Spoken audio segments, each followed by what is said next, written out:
So I've just finished a client meeting this morning, and I've got another client in about an hour before picking the kids up from school.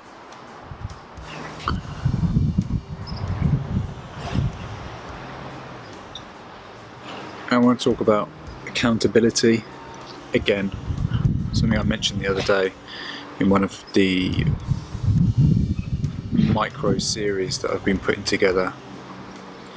It's kind of a taster for the 7-day mindset series, but also the athlete mastery program that I'm working on at the moment. And the reason I want to talk about commitment is that in my world, if you're committed fully to a particular task or hand, or you're committed fully to doing something like sport, like heading off to the Olympics, like the European Nationals, then you need to be committed in every aspect of your life. It serves no purpose to be committed while you're at the gym, while you're on the track, while you're at the field, and then outside of that stray away from what's important. Actually bears no thought. And I get when people say they're not motivated. I understand that. It's part of being human, lack of motivation. Everyone experiences it at least once a year, that cycle of pushing things perhaps a little bit too hard, bouncing off the upper limiters, and then working backwards, that they become tired with the routine, with the habits, and they fancy a little bit of excitement, so they go off and do something else for a short period of time. I get that. That's a strategy that almost everybody follows. But when you're in the early stages of developing yourself as an athlete, it's very much like building a business. Got to work, utilising your strengths, utilising and understanding your weaknesses, ploughing on through despite any lack of whatever you may have. For me, it's about continually developing, learning, aspiring to be better. And you can only do that when you're committed, or in that state where you're prepared to give it all, in that state where you are absolutely resilient, where you're resilient to life, where you're not prepared to settle for second best. And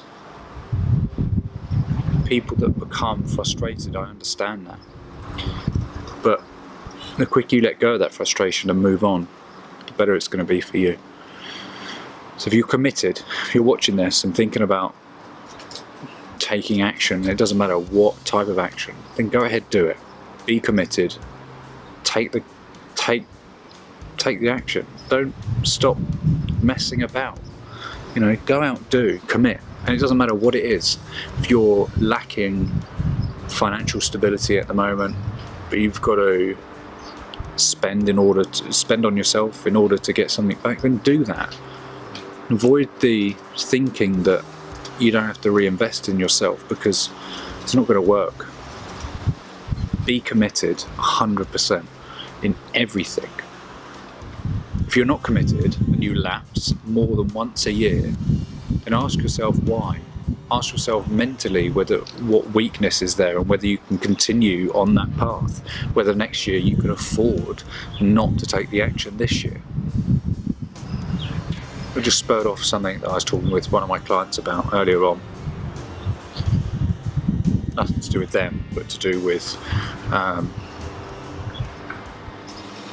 people within a network not offering the same amount of commitment, not having the same amount of drive and passion. And that's okay. That's okay for people not to be like you.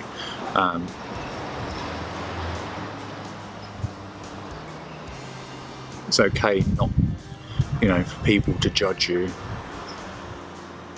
But what's not okay is when it affects you, when you decide or you accept it. that's when it's not okay. So if you followed a strategy for the last couple of years, things haven't worked out for you, and work out why, work out what needs to be changed, and then have the commitment. Stop messing about. Commit, do it, follow through, so that you avoid that cycle again, that you avoid that hardship next year. Anyway, that's it for now. I will catch up with you later on.